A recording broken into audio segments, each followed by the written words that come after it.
You look in the mirror before you leave the house, and for a moment, just a moment, you feel fine, composed, perhaps even acceptable. You adjust something small, you leave. Then someone takes a photo, and something happens in the fraction of a second it takes your eyes to find your own face in that image. Something small, something that lands without warning. The person in the photo does not look like you, not dramatically different, not cartoonishly wrong, just off. The jaw sits differently. The eyes are slightly asymmetrical in a way you've never noticed. The expression you thought you were making, the one that felt natural, even pleasant, looks nothing like what you intended. You put the phone down, you go back to the mirror, and the familiar face returns. Most people assume the mirror shows them the truth, that the face staring back is the face the world sees, that the image is neutral, accurate, honest. It isn't. The mirror reverses you. Left becomes right. Right becomes left. Every asymmetry your face carries, and every human face carries asymmetry, is flipped into its opposite. The version of yourself you have spent an entire lifetime studying, the face you have cataloged with more precision than any other face on Earth, is a mirror image, a laterally inverted twin. The camera does not reverse you. The camera captures you as other people see you. And other people, every person who has ever looked at you, have been seeing your unreversed face your entire life. You have not. Researchers who study facial perception call this the mere exposure effect. The more you encounter something, the more familiar it becomes.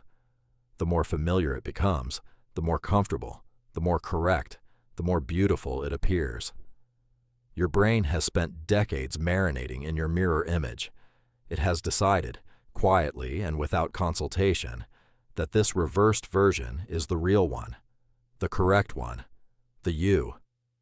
When the photo arrives, your brain registers the difference, not loudly, not with language, just a flicker of wrongness, a subtle alarm that says, "This is not the face I know." There is a second layer to this, one that has nothing to do with psychology and everything to do with physics. The mirror is alive. It moves when you move. When you look at yourself, you are not looking at a static image. You are watching a continuous performance, one your brain is actively curating in real time, filling in gaps, smoothing transitions, choosing the most favorable frame from thousands of milliseconds of motion.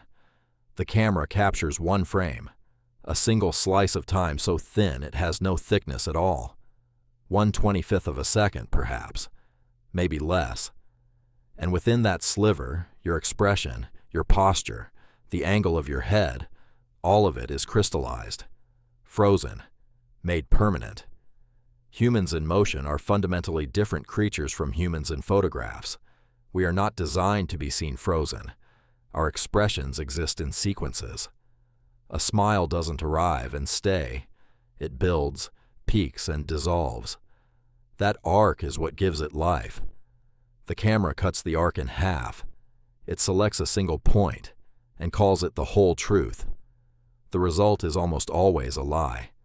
Not because the camera is broken, because the camera is working exactly as designed. It is you who were never meant to be seen this way. In 1994, neuropsychologist Carl Smith and his colleagues at the University of Wisconsin conducted a study that quietly unsettled a comfortable assumption. They took portraits of subjects and split each face down the center, creating two composite images, one built entirely from two left halves, one from two right halves. Then they asked people to judge which image they preferred, which felt more attractive, more natural, more like the person.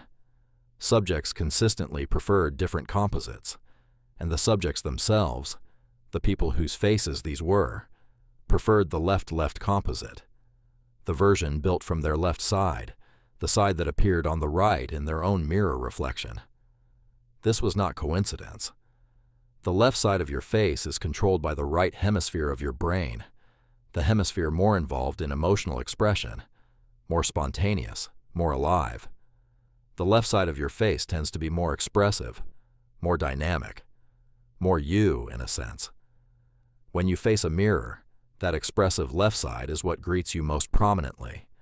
When someone photographs you straight on, the balance shifts, the brain notices, and it interprets this not as difference, but as wrongness. And then there is the lens. The human eye perceives depth across a field of roughly 180 degrees. It is curved, adaptive, constantly adjusting, constantly recalibrating. It does not flatten what it sees. It wraps around the world slightly, the way the world wraps around it. A camera does not do this. A standard phone camera, held at arm's length, perhaps 2 feet from your face, uses a wide-angle lens. Wide-angle lenses introduce what photographers call perspective distortion. Objects closer to the lens appear proportionally larger. Objects further appear smaller. Your nose is several centimeters closer to the camera than your ears. Your forehead is closer than the back of your skull. In the geometry of a wide-angle lens, these differences compound. Features are gently, measurably enlarged. The face is subtly stretched and rearranged. A telephoto lens, held from a distance, compresses depth, often flattering, often preferred. Portrait photographers know this. They use longer focal lengths, greater distances, for exactly this reason. The camera app on your phone, designed to be held close for convenience, was not designed around your face. It was designed around convenience, and your face pays the difference.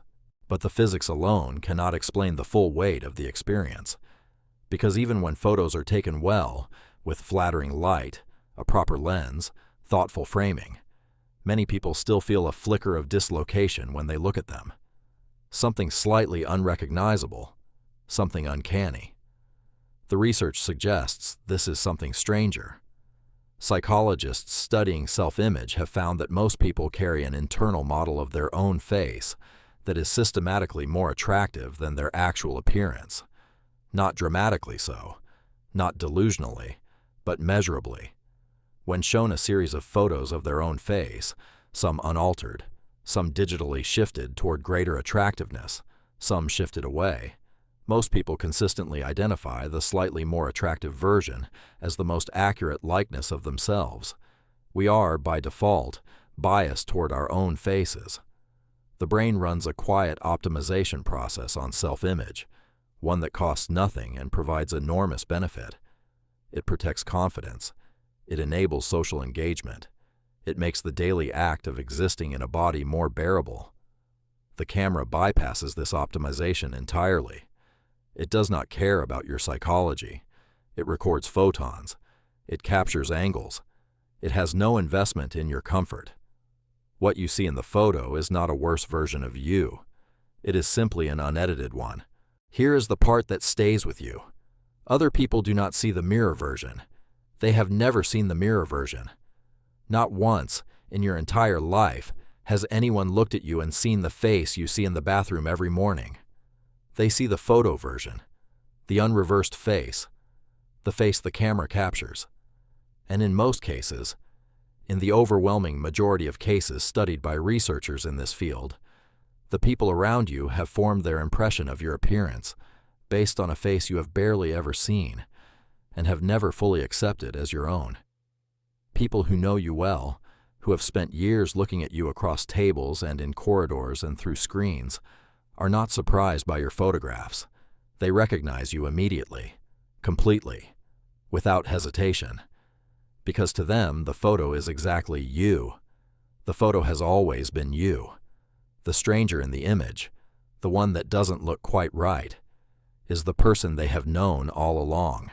There is a peculiar loneliness in this discovery, not a dramatic one, a quiet, philosophical loneliness. You spend your entire existence inside a face that no one else will ever see the way you see it. The version you know, the one you've traced with your eyes 10,000 times, the one you've criticized and evaluated, and occasionally, briefly accepted, exists only in the space between you and the mirror. The moment you step away, it vanishes. No one else carries it. No one else knows it. And somewhere, in the minds of everyone who has ever loved you, or spoken to you, or passed you on a street. There is a face they recognize, a face they would know anywhere, a face they find completely, unambiguously real.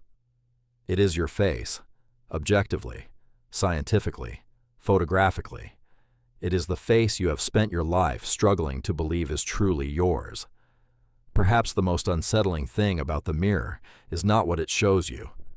It is what it has always kept you from seeing.